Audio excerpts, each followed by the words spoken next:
You'll regret this. I'll sue you for everything you have." Her voice was a shriek, a ragged tear in the stunned silence of the community center. The sound bounced off the cheap wood paneling in the faces of our neighbors, faces that were a mixture of shock, fascination, and a sort of horrified relief. 2 state troopers had her by the arms, her floral bathrobe pulled awkwardly over a stained t-shirt. The plastic cuffs clicked shut around her wrists with a sound that was both final and deeply, profoundly satisfying. Her eyes, burning with a venomous rage, were locked on me. They were the last thing I saw before they led her out into the flashing blue and red lights that painted our quiet suburban street in the colors of a war zone. But it wasn't a war. It was a demolition. And I was the engineer who had brought the whole rotten structure down. It all started with a hole in the ground. 6 months earlier, I had moved into number 14 Willow Creek Drive. The house was nice enough, a solid, well-built colonial that didn't need much more than a new coat of paint and some modern appliances. But the house wasn't the reason I bought it. The real prize was the backyard. It was a perfect canvas, a wide, flat expanse of green bordered by old-growth oak trees that offered shade and privacy. It was the perfect place for the project that had been living in my head, and in my late wife's sketchbooks, for the better part of a decade. A koi pond. My name is Frank Henderson. I'm a structural engineer by trade, specializing in foundations and hydrology.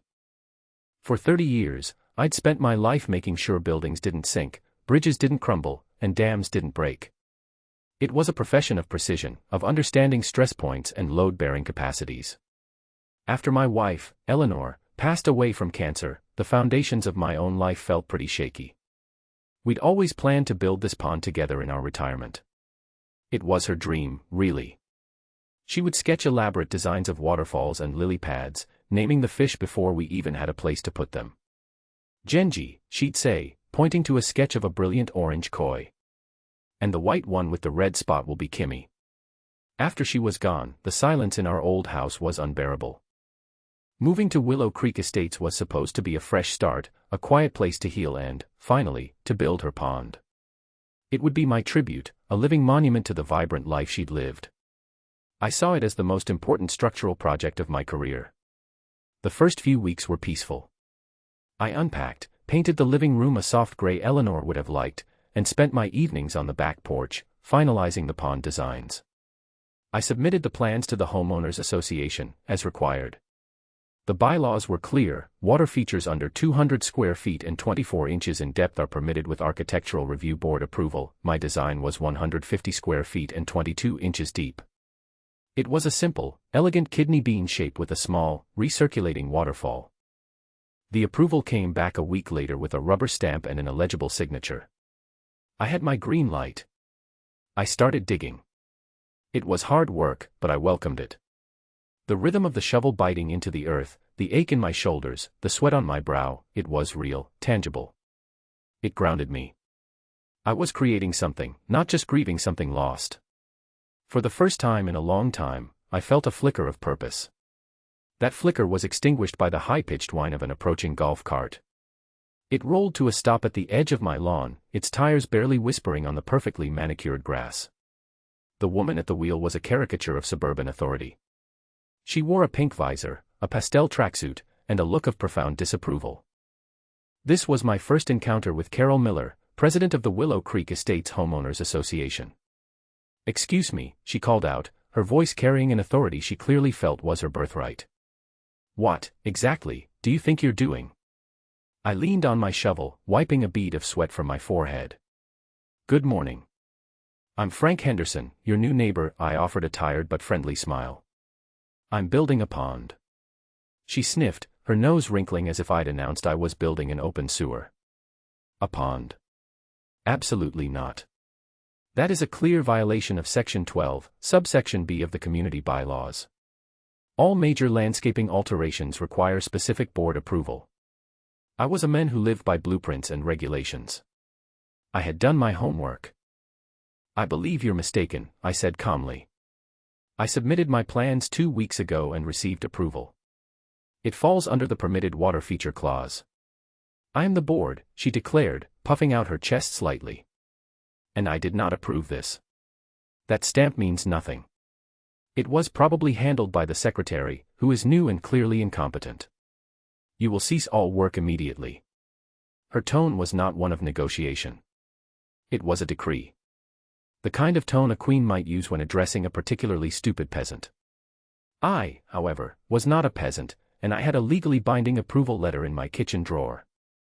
With all due respect, I said, keeping my voice even, the approval is signed and dated. I'm proceeding according to the rules I was given. If there's an internal issue with your process, I'm happy to discuss it at the next meeting, but I'm not going to stop construction. A flicker of something ugly crossed her face. It was the shock of a person who wasn't used to being told no. You'll find, Mr. Henderson, that I am the process here. You will receive a stop work order and a fine of $500 by the end of the day. She spun the golf cart around with a dramatic flair, kicking up a small tuft of my lawn, and sped off.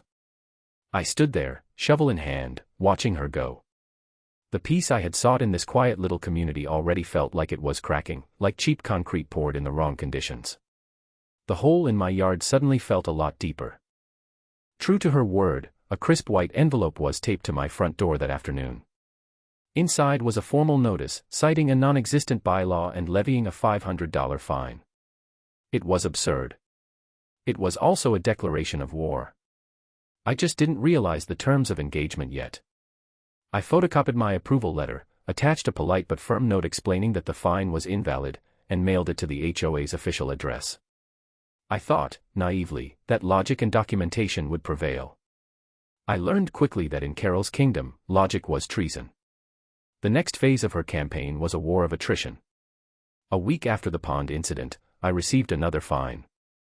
This one was for $100. The violation: improper lawn maintenance. My grass, according to the attached photo taken from her golf cart, was 3¼ inches high in one small patch near the driveway. The bylaw limit was 3 inches. The photo was time-stamped at 6 a.m. She had been out hunting for infractions at dawn. I sighed, paid the fine, and made a note to mow twice a week. It was easier than fighting. I wanted to build my pond, not a legal case. But the harassment was like a dripping tap. A notice about construction debris, which consisted of a single wheelbarrow I'd left by the side of the house overnight.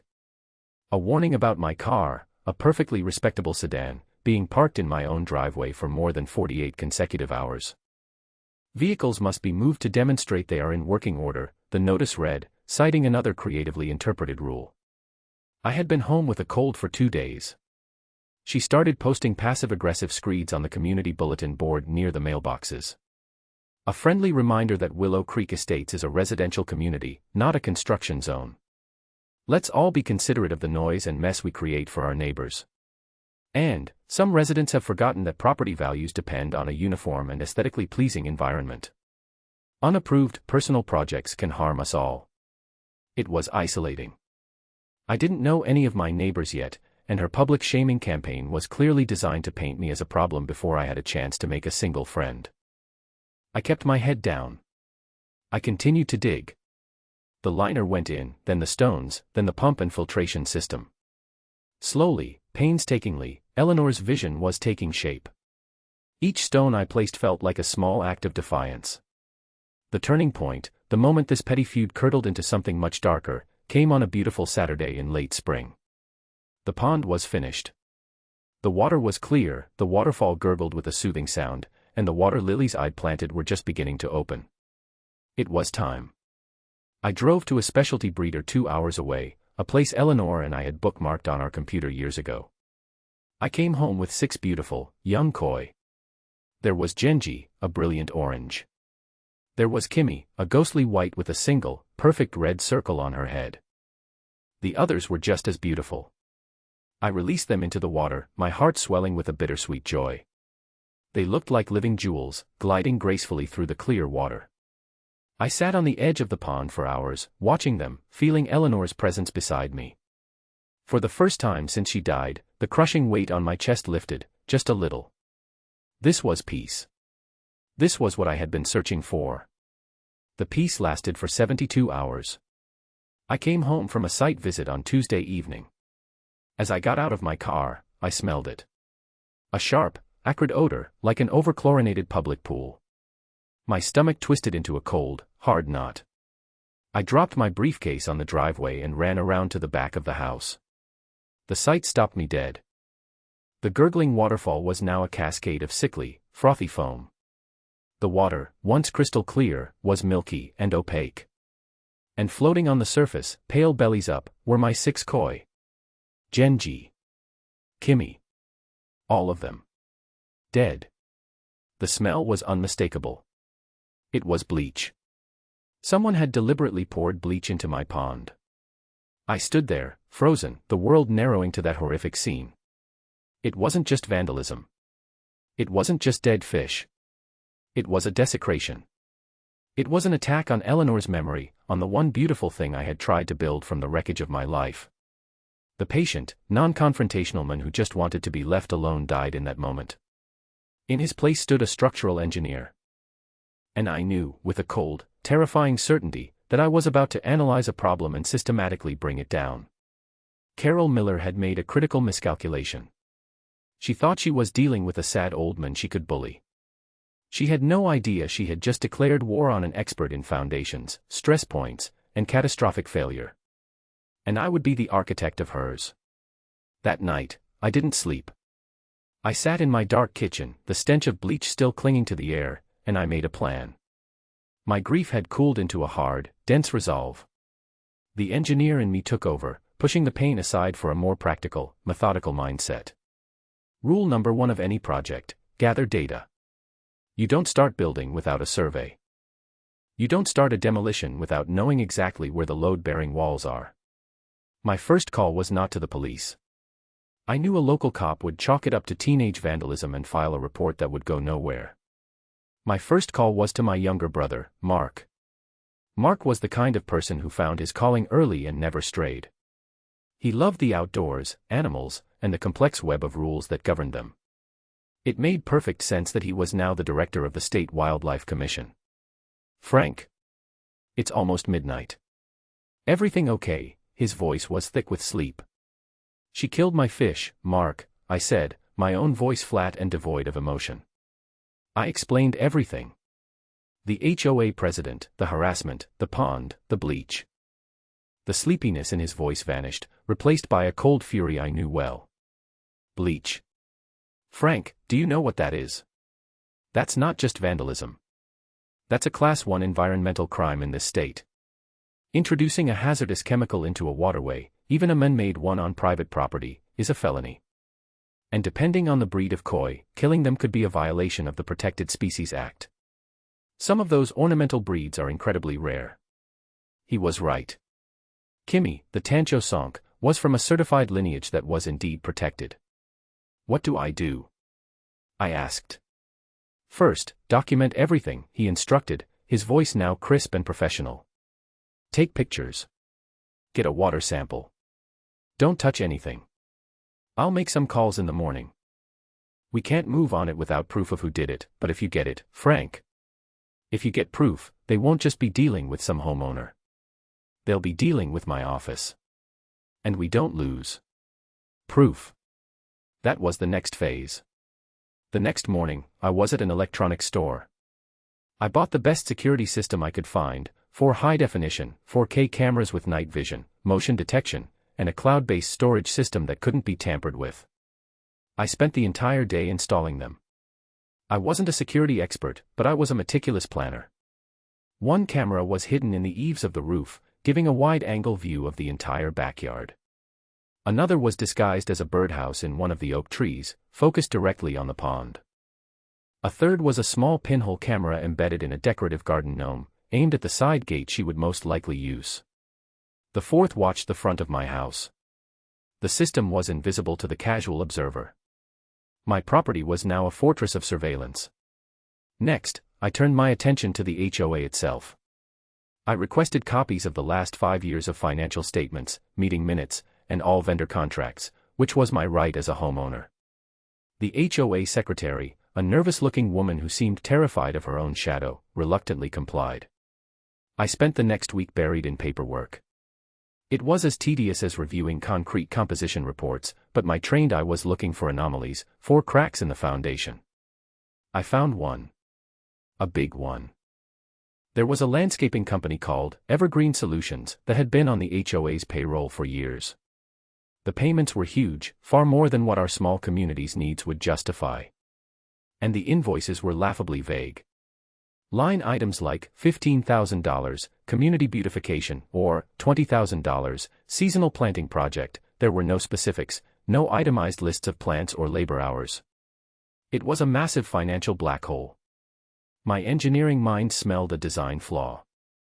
I went to the state's public business registry. I searched for Evergreen Solutions. The company was registered as a sole proprietorship. The owner's name was Gary Miller. It took me less than 5 minutes on social media to confirm that Gary Miller was Carol Miller's brother-in-law. I felt a cold thrill run down my spine. This wasn't just a power trip. This was a criminal enterprise. She wasn't just a bully, she was a thief, embezzling funds from her neighbors to enrich her own family. The harassment, the obsession with control, it was all a smokescreen. She ruled with an iron fist to ensure no one ever looked too closely at the books. I now had a motive that went far beyond a simple dislike for my pond. I was a threat because I was the kind of person who read the fine print. She wasn't just trying to drive me out, she was trying to protect her scam. The final piece of my investigation was talking to my neighbors. I did it carefully, casually. I'd catch them getting their mail or putting out their recycling. Most were hesitant, their eyes darting around nervously as if Carol might pop out from behind a bush. But I learned a lot. I heard stories of her legendary temper, of vendettas that lasted for years over trivial matters like the color of a welcome mat or a holiday decoration left up a day too long. They were all afraid of her. They paid their fines, kept their heads down, and prayed they wouldn't end up in her crosshairs. They were a community living under a tyrant. My plan began to form, solidifying in my mind like poured concrete. It would have 2 phases. Phase 1 was baiting the trap. Phase 2 was the public demolition. I wasn't just going to get justice for my fish. I was going to liberate my entire neighborhood. I was going to take everything from her, her power, her reputation, and her freedom. It was no longer a matter of revenge. It was a matter of structural integrity. Carol Miller was a cancer in the heart of this community, and I was going to cut her out. The first step in any well-designed trap is to make the target feel comfortable. Overconfident. I needed Carol to believe she had won the battle of the pond. So, I drained the contaminated water, scrubbed the liner clean, and refilled it. I made a very public show of it, working in the yard all weekend where she was sure to see me on one of her golf cart patrols. Then, I went to a big box pet store and bought a dozen cheap, feeder goldfish. I put them in the pond, another conspicuous act for my audience of one. Let her think I was a fool, restocking the scene of the crime with new victims. Let her believe I was too stupid or too stubborn to learn my lesson. But my real work was happening on a much smaller, more technical level. I ordered a specialized piece of equipment online, a laboratory-grade pH sensor connected to a wireless transmitter. It was designed for scientific research, incredibly sensitive to the slightest change in water chemistry. I installed the probe discreetly in the filtration system, hidden from view. The transmitter was wired to a silent alarm on my phone. The moment any substance like bleach hit the water, the pH would plummet, and my phone would buzz, long before the fish even knew they were in danger. The cameras were running 24/7, their footage uploading to a secure server she could never access. I created a meticulous file on my computer, password protected and backed up in 3 separate locations. In it, I compiled everything: copies of the invalid fines, photos of her passive-aggressive notes, the HOA financial statements with the payments to her brother-in-law highlighted, a printout of his company's registration, and a detailed log of every interaction I'd had with her. I was building a case, brick by brick, with the same precision I would use to design a skyscraper's foundation. It had to be unshakable. Now, all I had to do was wait.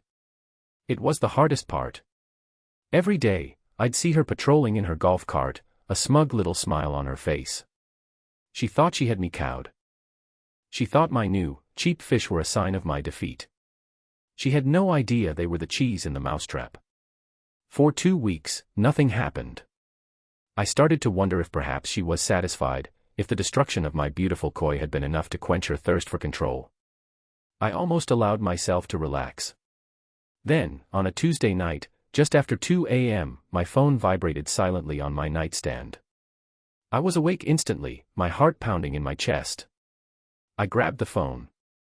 The screen showed an alert from the pH sensor app. A graph showed the water's pH level, stable for days at a perfect 74, suddenly nosediving. It was happening. I didn't turn on a light. I swung my legs out of bed and crept to the window that overlooked the backyard. My hands were steady, my breathing slow and controlled. The adrenaline was there, but it was cold, not hot. This was not a moment for anger. This was a moment for observation. I opened the live feed from the birdhouse camera on my phone. The night vision was perfect, casting the scene in an eerie, monochrome glow.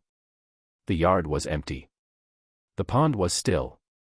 For a second, I thought it might be a false alarm, a sensor malfunction. And then, the side gate creaked open. A figure emerged from the shadows, hunched over, moving with a clumsy stealth. It was Carol. She was wearing a fluffy pink bathrobe and slippers. In each hand, she carried a large, gallon-sized jug. She moved like a thief, her head on a swivel, scanning the dark windows of my house and the neighbors. She reached the edge of the pond. She unscrewed the cap on the first jug. And then, with a look of grim satisfaction on her face, she upended it, pouring a thick stream of liquid into the water. The camera was so sensitive I could almost see the ripples of chemical poison spreading out from the point of impact. She emptied the first jug, tossed it aside, and started on the second. I watched the entire thing, my finger hovering over the screen record button, even though I knew the system was already saving it all to the cloud. I watched as she methodically, maliciously, tried to kill again. It was all there. Her face, the act, the clear evidence of premeditation. It was perfect. A perfect, self-contained exhibit of her own monstrosity. After emptying the second jug, she gathered them up and scurried back toward the gate. She glanced one last time at the pond, a dark silhouette against the moonlight, the architect of her own quiet little atrocity. Then she was gone. I stood at the window for a long time after she left, watching the silent feed. I had her.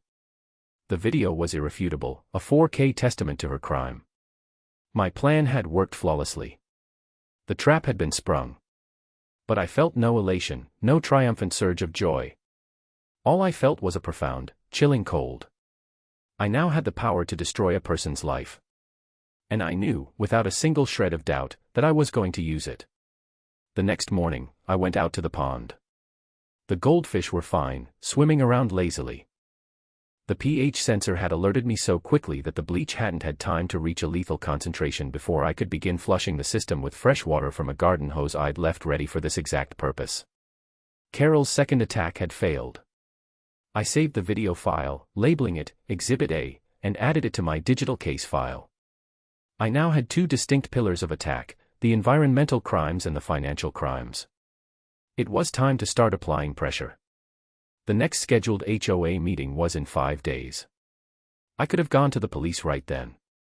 I could have called my brother and had her arrested in her bathrobe that very morning. But that wasn't the plan. An arrest would be quiet, clinical. I didn't want quiet. I wanted a public reckoning. I wanted the neighbors she had terrorized for years to see her for what she was. Her power was derived from the illusion of untouchable authority. I needed to shatter that illusion in front of everyone. For the next few days, I acted as if nothing had happened. I waved to her when she did her morning patrol. She had the decency to look slightly startled, but quickly recovered, giving me a tight, condescending smile. The smile of a predator who thinks its prey is blissfully unaware. The night of the HOA meeting, the community center's meeting room was half full, as usual. The air was stale with the smell of instant coffee and boredom. Carol sat at the head of the table, flanked by her two loyal board members, a pair of sycophants named Doris and Gary, a different Gary, thankfully. She ran the meeting with her usual iron-fisted efficiency, rattling through the agenda, landscaping committee reports, budget approvals, a reminder about trash can placement.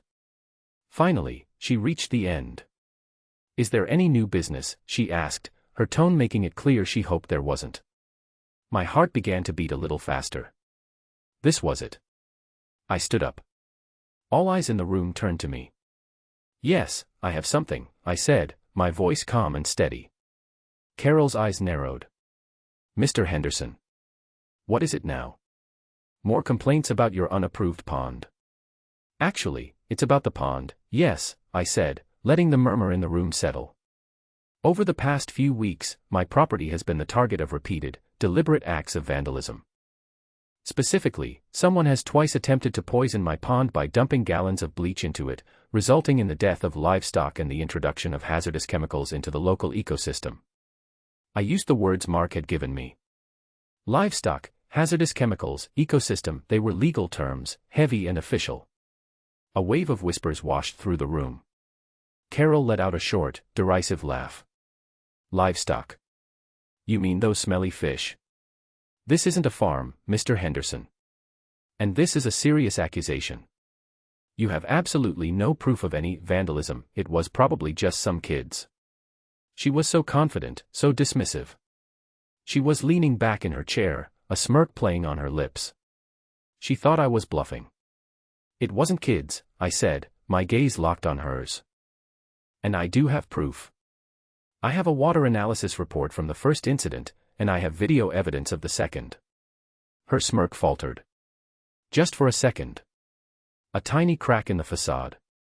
This is not the proper forum for your petty grievances and wild accusations, she snapped, banging her gavel on the table. If you have a complaint, file a police report. This matter is closed. I don't think it is, I said, not raising my voice.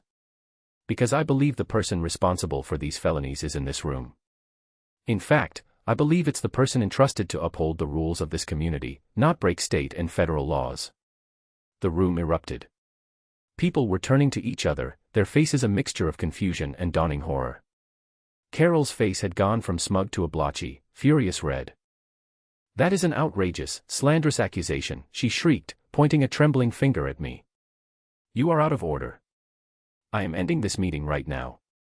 She banged the gavel again and again, but it was too late. The seed of doubt had been planted.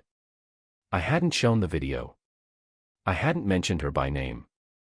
I had just let her own panicked, furious reaction incriminate her. She had lost control of the room. She had lost control of the narrative. As I walked out of the chaotic meeting, I knew I had rattled her cage. Now it was time to see how the cornered animal would react. I didn't have to wait long. Carol's retaliation was swift and vicious.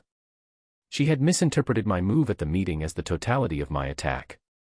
She thought it was just about public shaming, and she decided to fight fire with fire, only her fire was a napalm strike of pure malice. 2 days after the meeting, a social worker from Child Protective Services showed up at my door. I was stunned. I don't have young children, my son is grown and lives across the country. My grandchildren visit twice a year. The social worker, a weary-looking woman who had clearly seen it all, explained that an anonymous tip had been called in. The caller claimed I was creating a dangerous and attractive nuisance with my unfenced, chemical-filled pond, posing a direct threat to the neighborhood children and my own visiting grandchildren. It was a despicable, low blow. To use a state agency dedicated to protecting abused children as a weapon in a neighborhood feud was beyond the pale. I calmly explained the situation, showed the social worker the pond with its brand-new, self-latching safety fence I had installed the week before, and even provided the water quality test results showing the water was perfectly safe. She was professional and understanding, but the visit itself was a violation, a deep intrusion into my life based on a malicious lie. She left, assuring me the case would be closed, but the experience left a sour taste in my mouth. Carol wasn't just a tyrant, she was genuinely unhinged. Her next move was an email blast to the entire HOA mailing list. The subject line read, "An important community safety alert." The email itself was a masterpiece of innuendo and character assassination. Without using my name, she wrote about a new, disruptive resident who refused to abide by community standards. She mentioned unstable behavior and unfounded accusations against board members. She fabricated a story about me, aggressively confronting her and other residents. She twisted my grief over my dead fish into a narrative of me being a troublemaker who was lowering property values with an unsightly and dangerous mud pit, and threatening the peaceful character of our community. She was trying to poison the well, to paint me as the villain before I could present my evidence. She was trying to isolate me, to turn the entire neighborhood against me. For some, it might have worked. But for one person, it was the final straw. That evening, my doorbell rang. It was David, one of the other board members. He was a quiet, unassuming accountant who usually sat at the HOA meetings looking like he'd rather be anywhere else. He stood on my porch, twisting the brim of his baseball cap in his hands, looking terrified. "Mr. Henderson," he stammered. "Can I come in for a minute? I think we need to talk." I led him into the kitchen. He wouldn't meet my eye at first. He just stood there, clearly wrestling with a difficult decision. "That CPS call," he finally said, his voice low. "And that email. That's too far. I can't be a part of this anymore." He told me he had been on the board for 3 years. He'd seen Carol's bullying, her abuse of power, but he'd always been too intimidated to speak up. He knew about the landscaping contract with her brother-in-law. He'd always suspected something was wrong, but he never had proof. "She holds all the original records," he explained. "The invoices she submits for the board's review are edited. The detailed breakdowns are removed." Then he reached into his jacket pocket and pulled out a small flash drive. "But her brother-in-law's wife. She and my wife are in the same book club. She complains about Carol constantly. A few months ago, after a few too many glasses of wine, she let slip that Gary, that's the brother-in-law, keeps 2 sets of books. One for the taxman, and one for Carol." David's wife, a far braver soul than he, had spent the last few months carefully cultivating this friendship. Last week, she had managed to get a copy. "It's all on here," David said, sliding the flash drive across my kitchen table. "The real invoices. Emails between Carol and Gary, talking about how much to inflate the costs, how to word the invoices to avoid suspicion. They talk about the kickbacks, Frank. She's been skimming at least 40% off the top for the last 5 years. It's hundreds of thousands of dollars." I stared at the small piece of plastic. It was the final, undeniable proof. The smoking gun. It elevated the situation from a neighborhood dispute to major felony fraud. David was the whistleblower, the insider who had brought the whole rotten structure crashing down. "Why are you giving this to me?" I asked, my voice quiet. "Because you're the first person I've seen who isn't afraid of her," he said, finally looking me in the eye. "And because what she did to your family, using CPS like that. It's just evil.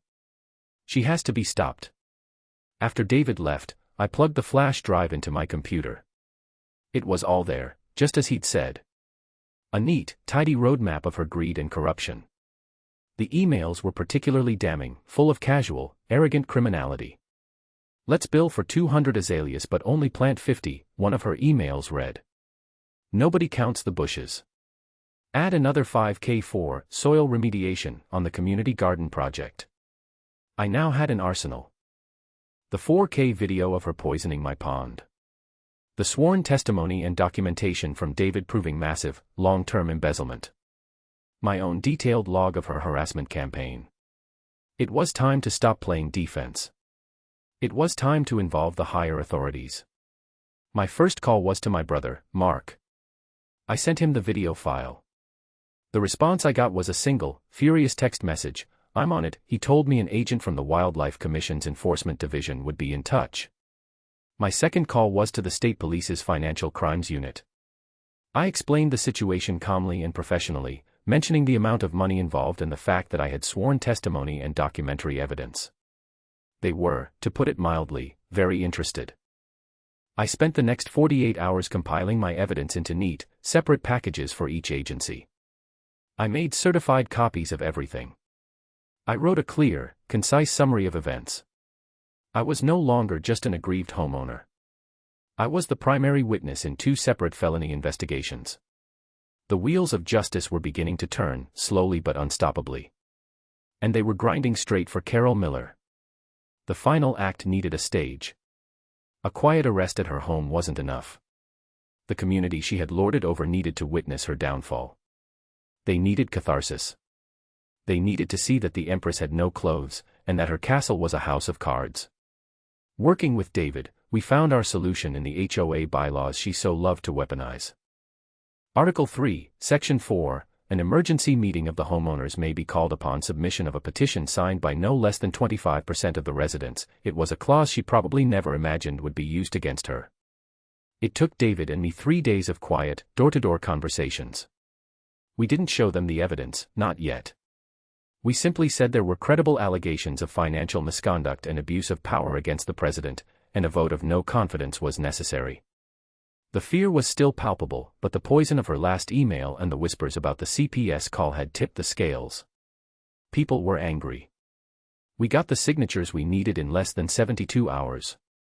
We filed the petition, legally forcing an emergency meeting. The stated topic was clear and incendiary: a vote of no confidence in President Carroll Miller and a special review of financial misconduct. The night of the meeting, the community center was packed. Every seat was taken. People were standing along the walls. The air was electric with tension and anticipation. This wasn't the usual dull affair, this was the event of the season. Carol arrived, flanked by her 2 cronies, Doris and Gary. She looked furious but still supremely confident. She had weathered scandals before, all of her own making, and clearly believed she could shout this one down, too. She probably thought it was just me and David, 2 malcontents she could easily discredit. She had no idea she was walking into a meticulously planned ambush. As the senior board member, David called the meeting to order. He was visibly nervous, but his voice was steady. As per the petition, the floor is now open for discussion regarding the vote of no confidence. Mr. Henderson has requested to speak first. I walked to the front of the room, carrying my laptop. I connected it to the projector we had set up. The screen flickered to life, showing my desktop. The room fell silent. "Good evening," I began, my voice amplified by the small microphone on the lectern. "I know there have been a lot of rumors and accusations flying around lately. I'm not here to make more accusations. I'm here to present facts." I started methodically, clinically. I didn't raise my voice. I didn't show emotion. I presented it like I was presenting a structural analysis report to a client. I started with the pattern of harassment, displaying the fines she had levied against me, each one next to the actual text of the bylaw she had violated or misinterpreted. I showed the photos of my lawn, my car, my wheelbarrow. A low murmur went through the crowd.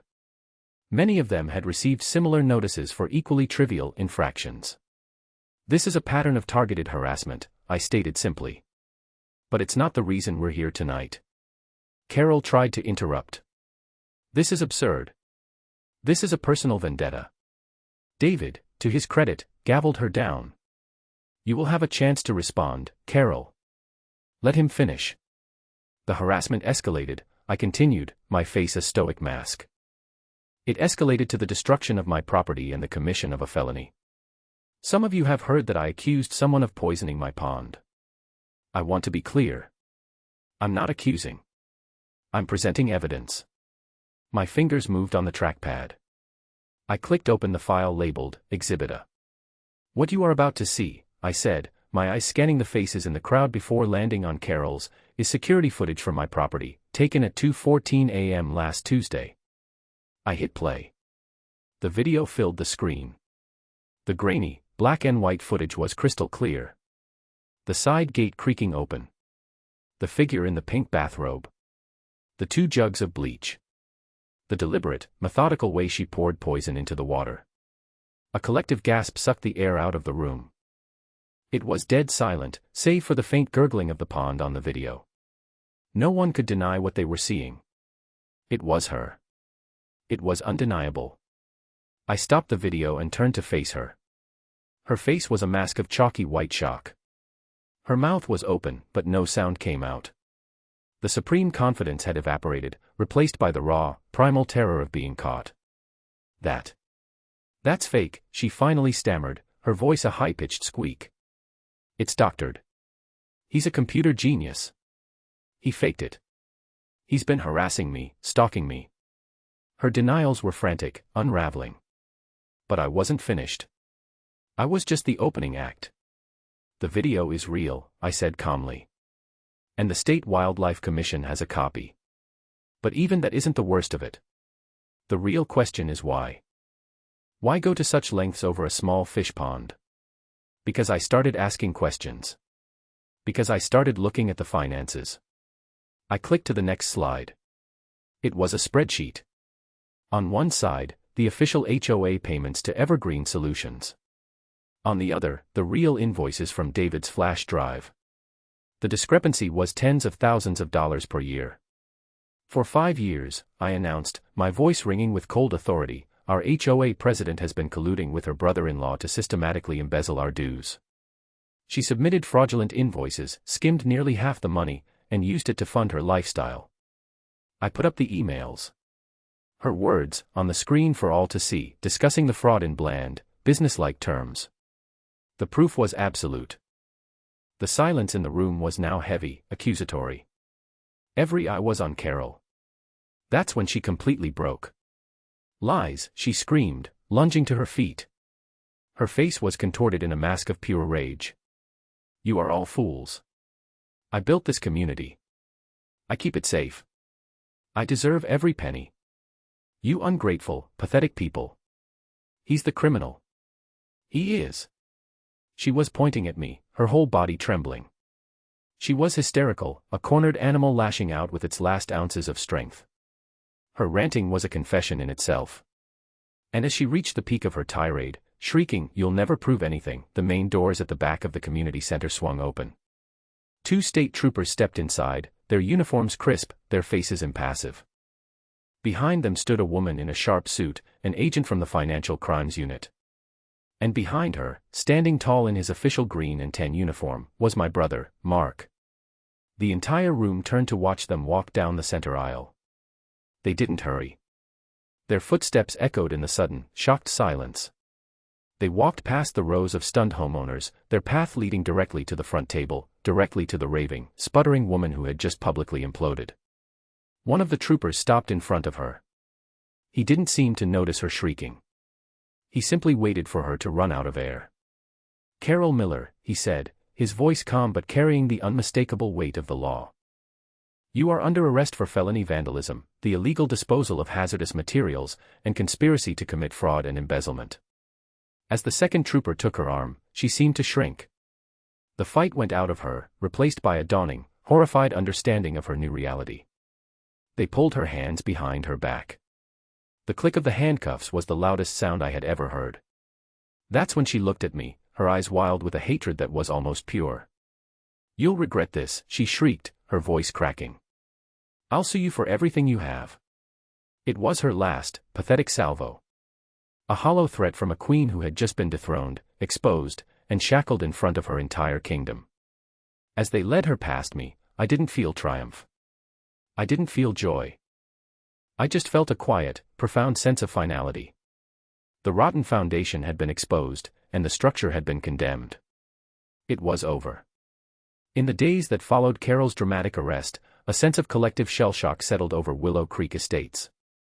It was as if a long, oppressive fever had finally broken. The community was abuzz with the details of her crimes. The embezzlement was far more extensive than even I had realized, totaling nearly $500,000 over 6 years. Her reign of terror had been a cover for an astonishing level of greed. The aftermath was swift and decisive. David was unanimously elected as the new HOA president at an emergency session. His first act was to hire a forensic accounting firm to conduct a full, independent audit. They uncovered everything, laying bare the intricate web of deceit Carol and her brother-in-law had woven. Legal proceedings were initiated to claw back as much of the stolen money as possible from both of them. The bylaws were completely overhauled. Checks and balances were put in place. No single board member could ever again hold unilateral power. All financial records were made transparent and accessible to every homeowner online. The culture of fear she had cultivated for years dissipated like morning fog. Neighbors started talking to each other again. Block parties were planned. People started painting their front doors colors other than beige and white. The neighborhood, freed from its tyrant, began to breathe again. As for Carol, her downfall was as complete as it was spectacular. Faced with the mountain of irrefutable evidence, my video, David's documents, the forensic audit, she had no choice but to plead guilty. The environmental charges alone carried a stiff penalty, but it was the scale of the fraud that sealed her fate. The judge made an example of her, citing her gross abuse of trust. She was sentenced to 7 years in a state penitentiary. Her brother-in-law got 5. Her house, the command center from which she had waged her petty wars, was seized and sold to cover the massive restitution fees she owed the HOA. Her assets were frozen. Her name became a local cautionary tale, a synonym for arrogance and corruption. She lost everything: her home, her freedom, her status. She had tried to sue me, just as she had threatened, but the lawsuit was laughed out of court before it even began. It was just one last, impotent scream into the void. My own life returned to the quiet I had so desperately craved. I became something of a local hero, a title I was deeply uncomfortable with. People would stop me on the street to thank me. I'd just nod and say I did what anyone would have done, though we all knew that wasn't true. For years, no one had done anything. My only real advantage was that I had nothing to lose and a specific set of skills perfectly suited to the problem. I wasn't a hero, I was just a good engineer. I finally restocked the pond. This time, I went back to the specialty breeder and bought the highest quality koi I could find. A magnificent new Genji, a flawless Kimi. I built a beautiful pergola over the pond, a place to sit in the shade and watch them swim. The water was clear, the plants were thriving, and the sound of the waterfall was the only noise that mattered. Sometimes, I would sit out there in the evenings, a cup of tea in my hand, and reflect on the whole insane ordeal. I had come to Willow Creek seeking a foundation for a new, quieter life. Instead, I had been forced to become a demolition expert, tearing down a corrupt structure to its very studs. It wasn't what I wanted, but it was what was necessary. Standing up to a bully, I realized, wasn't just about fighting back. It was about defending the principles of fairness and integrity. It was about ensuring that the systems designed to protect a community weren't turned into weapons by those who craved power. Carol's reign was built on a foundation of fear and apathy. All it took was one person, armed with patience, documentation, and a refusal to be intimidated, to expose the cracks and bring the whole thing down. The pond, Eleanor's pond, was finally complete. It was more than just a water feature in my backyard.